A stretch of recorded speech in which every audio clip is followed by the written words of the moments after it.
Dando continuidade ao nosso assunto, agora vamos falar um pouquinho a respeito do acolhimento dessa gestante, como que é realizado esse acolhimento, como que funciona, o que é necessário para um bom acolhimento na atenção primária e assim também, consequentemente, nas outras serviços de atenção. Então, a gente tem aqui alguns passo a passo de como fazer isso, tá? De como isso acontece dentro da minha atenção primária. Vocês vão falar assim, ah, mas muitas coisas aqui é de incumbência de outros profissionais, como por exemplo o enfermeiro e tudo mais. Ok, sim, mas é sempre importante conhecermos toda a grade de processos de passo a passo para que a gente não deixe passar por nenhuma e não inicie o nosso serviço quando ainda o outro profissional não tiver terminado dele, né? Porque é um escalonamento de serviço que a gente fala. Então, a medida inicial é acolher essa nova gestante, tá? Então, a gente vai principalmente acolher ela no lar, na sua casa, também podemos acolher ela já dentro da unidade de saúde. O que acontecer primeiro, às vezes uma busca ativa, uma visita domiciliar, ou às vezes já dentro da unidade de saúde, porque a própria mulher busca o serviço. O segundo passo é sempre confirmar a gravidez. Então, a gente vai confirmar a gravidez com o teste sérico, com o beta-HCG, tá? E se essa mulher já realizou em outro serviço esse teste, a gente pode solicitar de novo como contraprova no laboratório da unidade ou aderir já a esse exame que ela traz pronto. Vamos fazer a escuta qualificada dessa mulher. Quando falamos de escuta qualificada, estamos envolvendo todos os anseios, os medos, o desejo dessa mulher a respeito de sua gravidez, tá? Então é sempre importante a gente ter essa escuta qualificada. A escuta qualificada ela é feita em todo o processo, desde o acolhimento até a saída dessa mulher, até a consulta do puerpério dela, tá? Então a escuta qualificada dentro da atenção primária, principalmente, ela é feita desde o ACS até o médico, tá? Então toda a equipe faz essa escuta qualificada em suas consultas. Vamos envolver o pai da criança, esse é o quarto passo. Então, se essa criança, se essa mulher tem um companheiro, tem um parceiro, se tem um pai, né, essa criança, se esse pai vai assumir ou não essa criança, então aí já envolvemos também ele durante todo esse processo, tá? Como também busca ativa para procurar doenças, enfermidades e ver o desenvolvimento intelectual desse pai a respeito dessa nova fase da sua vida. O sexto passo já é preencher o CIS pré-natal, é o sistema de informação do Sistema Único de Saúde, tá? Que vai acompanhar todos os pré-natais que tem. E lá vai ter uma série de itens para que seja feito o preenchimento. Vai ser preenchido o cartão da gestante desde esse primeiro momento com a confirmação da gravidez. E esse cartão tem que ser entregue para ela e orientado que é um documento. Então, ela tem que ter e possuir e guardar esse cartão aí, né, com ela até o final da gestação. Vai abrir o prontuário perinatal também dessa mulher. Vai classificar o risco dessa gestação, tá? Então, o enfermeiro ou o médico vai avaliar todas as comorbidades, os riscos associados e vai classificar se é um risco habitual, se é alto risco ou um risco intermediário. A solicitação de exames complementares, de acordo então aí com o que essa mulher tem de dúvidas, de anseios, a gente vai solicitar. Então, a gente sempre vai investigar possíveis anemias, fatores de coagulação, discrepâncias hormonais. Então, durante toda a gravidez, é realizado exames séricos para avaliação desses itens, tá? Vamos ter a avaliação também da aceitação da gravidez, como item 11. Então, como essa mulher está aceitando, né? É uma gravidez desejada, é uma gravidez indesejável, né? É uma mulher que tem pensamentos de interromper essa gestação ou de levar essa gestação até o fim. Já vamos agendar consultas odontológicas também, porque dentro do programa prevê que essa mulher tem essas consultas odontológicas. E vai agendar a assistência social também, para fazer uma visita na casa dessa família, para conversar, ver, né, as condições financeiras, socioeconômicas, estruturais dessa família, para dar os possíveis apoios aí, né? Então, a parte social, né, não vai ser a desculpa de interromper ou de não querer essa gravidez, porque tem toda essa ação conjunta aí com a assistência social municipal. vai fazer a rotina de uma consulta, da primeira consulta, né, de pré-natal que a gente fala. Então aí a gente vai já marcar quando que vai ser essa consulta e vai iniciar a suplementação do ácido fólico até a 12ª semana da idade gestacional. Tem que estar iniciando aí o uso do ácido fólico, tá? Para desenvolvimento e formação do tubo neural dessa criança de forma aí correta, sem nenhuma imperfeição. A suplementação de ferro acontece a partir da 20ª semana da idade gestacional. Então, isso são medidas iniciais que a gente sempre tem que ter em mente, né, para acolher essa gestante e desencadear aí nosso processo. Claro que tudo isso não é uma forma trincada, a gente pode, né, ter aí modelos diferentes dessa atuação, desse preparação para acolher essa mulher, tá? É importante que o ambiente seja um ambiente acolhedor, um ambiente aconchegante, privativo, onde irá realizar todas essas consultas de pré-natal e essa abordagem também com a família. Então, na atenção primária à saúde, as consultas do pré-natal de risco habitual, elas podem ser realizadas tanto pelo enfermeiro ou ser intercaladas também com o médico, tá? Então, muitas vezes esses dois profissionais atuam, né, dessa forma aí de acompanhamento desse pré-natal. É de suma importância, tá, a participação do enfermeiro nesse processo e, claro, que esse profissional ele tem que estar capacitado para fazer esse acompanhamento desse pré-natal.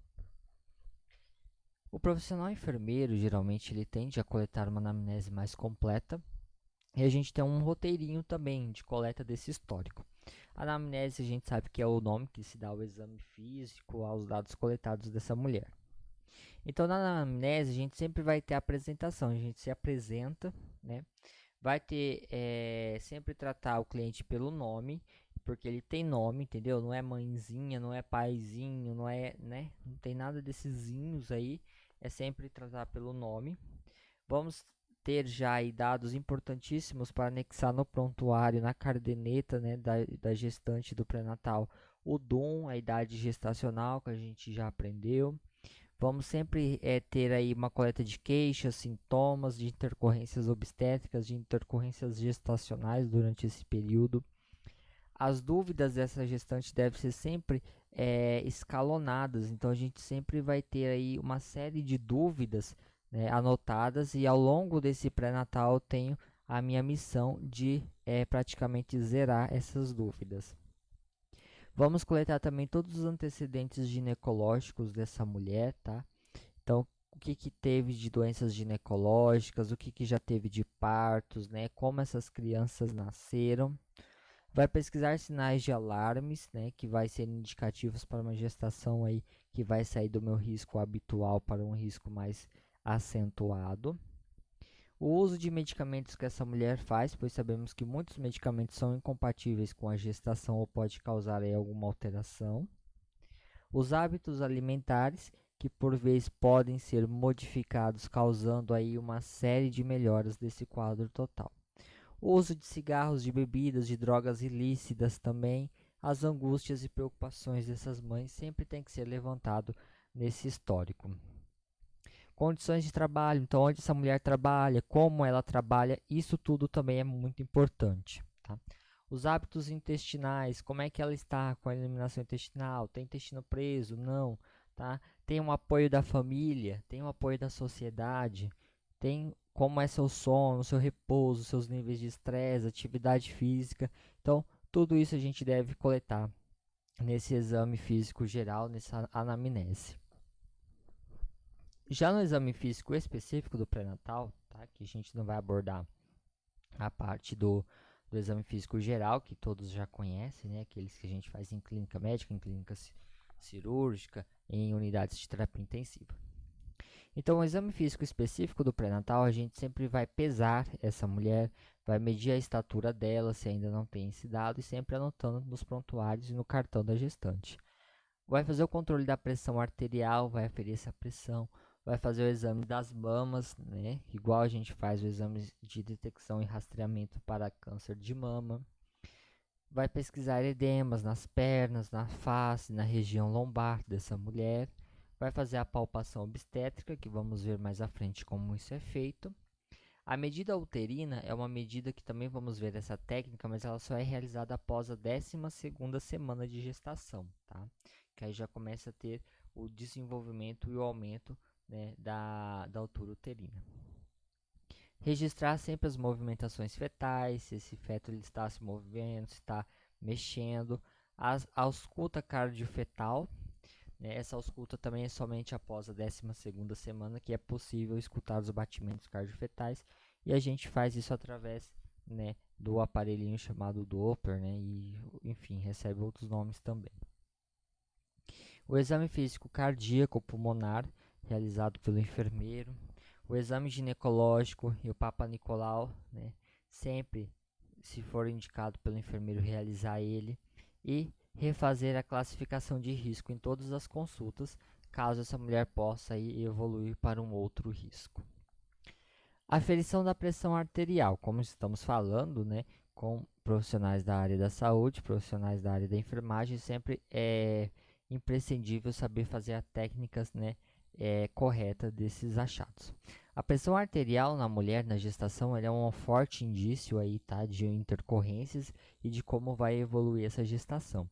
Então é sempre importante fazer com a técnica correta essa aferição para que a gente não tenha aí resultados diferenciados e resultados aí fora do que a gente procura, que a gente quer achar, tá, por erro na aferição.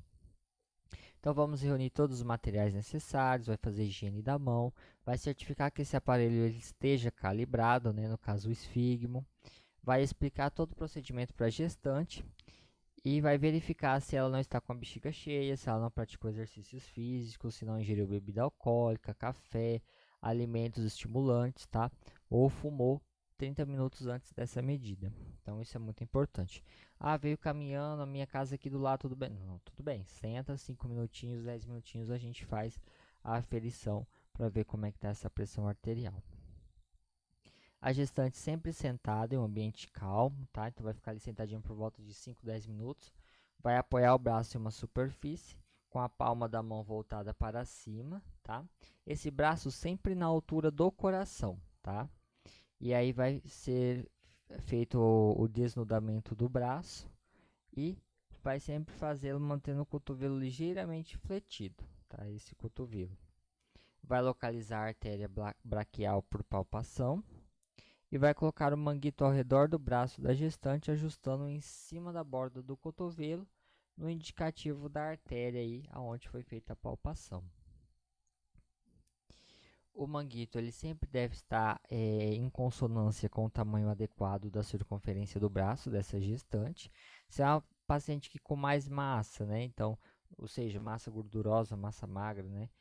Enfim, ela tem que ser um esfigmo maior, tá? Então essa braçadeira tem que ajustar de acordo aí com esse braço.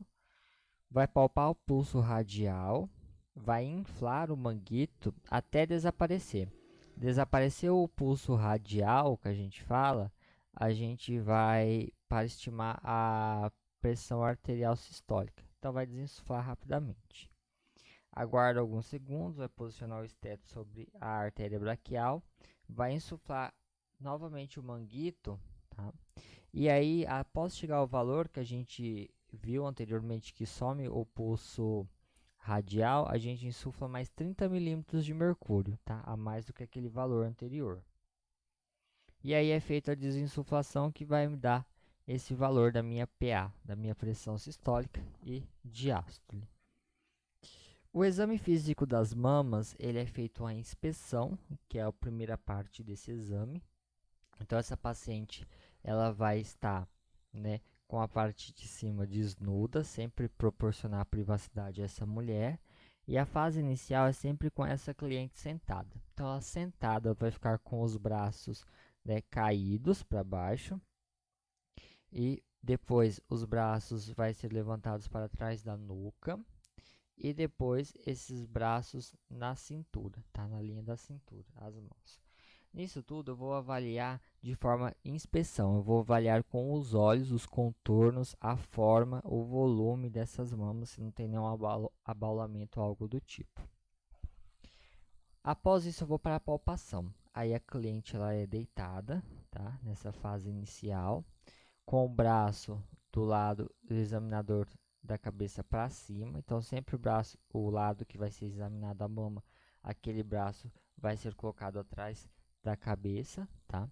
E eu vou começar a palpar com as pontas do dedo em movimentos circulares, tá? Primeiro superficial, depois mais profundamente, tá? E depois realiza por último a expressão mamilar para investigar a presença de secreções, se tem alguma secreção ali ou não. Bem simples, é o exame que faz, né? As mulheres fazem em casa para rastreio aí e procurar algumas discrepâncias que tem e que pode ser indicativo de alguma doença. Edemas e condutas. É muito importante a gente verificar edema nessa mulher, porque a mulher pode reter muito líquido, né, que é fisiológico já da gestação. Essa retenção, esse edema, pode acarretar elevações do nível pressórico e evoluir para uma pré ou para uma eclâmpsia. A gente chama de sinal de Godet positivo, tá? Quando tem a presença aí de edemas. Então, a gente sempre vai pesquisar edemas em regiões da face, da lombar, das pernas. Com o meu dedo indicador, eu vou pressionar essa área, tá? Por um curto período. E após retirar o meu dedo, eu vou observar a profundidade que aconteceu essa protuberância, esse afundamento, tá? E aí eu vou ter os sinais de Godet positivo. Então, eu vou ter uma cruz, que a gente fala, né? Um maisinho para Godet positivo com 2 milímetros, com 4 já 2 cruzes, com 6, 3 cruzes e 4 cruzes com 8 milímetros. Então, esse é o sinal de Godet, muito utilizado para identificar edemas aí em membros inferiores, tá? Para verificar esse edema em membro inferior, a gente vai posicionar a gestante em decúbito dorsal ou sentada, tá? Sem as meias compressivas que muitas utilizam. Vai pressionar a perna, tá? Na altura do tornozelo, a região perimaleolar que a gente fala, e nas pernas, no nível do seu terço médio, que é a face anterior, que é a região pré-tibial, certo? Quem não lembra da parte de anatomia, relembrar. Então, o que eu acho, né? Meus achados. Não tenho nenhum edema, então anoto o menos, certo? Então, edema ausente. Então, vou acompanhar, seguindo o calendário de rotinas, essa gestante. Apenas o edema no tornozelo, sem hipertensão, então sem aumento da pressão, ou sem aumento súbito de peso, então não está retendo tanto líquido, vou anotar um maisinho só. Aí eu vou verificar se esse edema está relacionado à postura, por exemplo, está muito tempo em pé, ou está muito calor, ou o tipo de calçado que essa mulher pode estar utilizando. Tudo isso vai influenciar. Um edema limitar aos membros inferiores, porém, na presença da hipertensão ou ganho de peso ou aumento da proteinúria, que a gente fala, que é do número de proteínas na urina, a gente coloca 2 cruzes. Com 2 cruzes, a gente já fica em sinal de alerta, já vai orientar repouso em decúbito lateral esquerdo, tá? Para facilitar a circulação. Vai verificar sinais e sintomas de pré-eclâmpsia, interrogar sobre movimentos fetais, se essa criança está movimentando bastante, como é que tá. Vai marcar um retorno em 7 dias para reavaliação, tá? Isso se na ausência de sintomas. Se tiver sintomas, volta até antes e deve ser acompanhado pelo enfermeiro e médico da unidade, tá? Então, nesse caso aí de Gotet positivo com 2 cruzes, já tem aí esse acompanhamento com o médico também. E a gente sempre vai encaminhar para o serviço de alto risco essa mulher também nesse caso. Se eu tenho um edema generalizado, que é face, tronco, membros, né, ou seja, vários locais com edema, ou se já foi manifestado ou acordar, né, e essa mulher não tem hipertensão ou aumento súbito do peso, classifico com 2 cruzes também. É uma gestante com risco em virtude da suspeita de pré-eclâmpsia ou outras intercorrências. Aí deve ser avaliado pelo médico da unidade e encaminhado para o serviço de alto risco de referência. Se eu tenho edema unilateral, por exemplo, somente em um membro, tá? Com dor ou sinais flogísticos aí de uma infecção e inflamação, eu vou suspeitar de TEP. TEP, que é o tromboembolismo ou tromboflebites, tá? Que é o TVP, tromboembolismo venoso profundo, e deve ser sempre avaliado pelo médico da unidade e encaminhado para o serviço hospitalar, provavelmente para passar com o vascular ou fazer um Doppler. Nessa imagem temos um TVP. O TVP, ele, nesse membro aqui, ó, tá vendo a diferença do tamanho de um para o outro, certo? Até na coloração ele fica mais brilhante esse aqui. Ele vai ter dor somente na perna cometida, vai ter o edema nessa perna cometida. O membro pode ficar cianótico, porque vai ter um comprometimento dessa circulação. Pode ter febre e taquicardia também para tentar superar essa deficiência de circulação. O exame que vai sempre ser realizado para detecção é o ultrassom com Doppler para ver como é que está o funcionamento aí da irrigação sanguínea. Edema em região sacra. Tá? Então a gente sempre vai posicionar a gestante em decúbito lateral ou sentada e vai pressionar a pele por alguns segundos na região sacral com o dedo polegar, e o edema fica evidenciado mediante a depressão duradoura dessa região. Então ficou por um tempo duradoura. Tenho aí sinal positivo para edema sacral, ok? Então é dessa forma que eu avalio esses tipos de edema e esses tipos de intercorrências também, certo? Espero que tenham aproveitado a aula. Até a próxima, onde a gente vai falar de um novo tema agora, certo? Que é o tema de palpação obstétrica, que vai continuar nesse exame físico aí da gestante.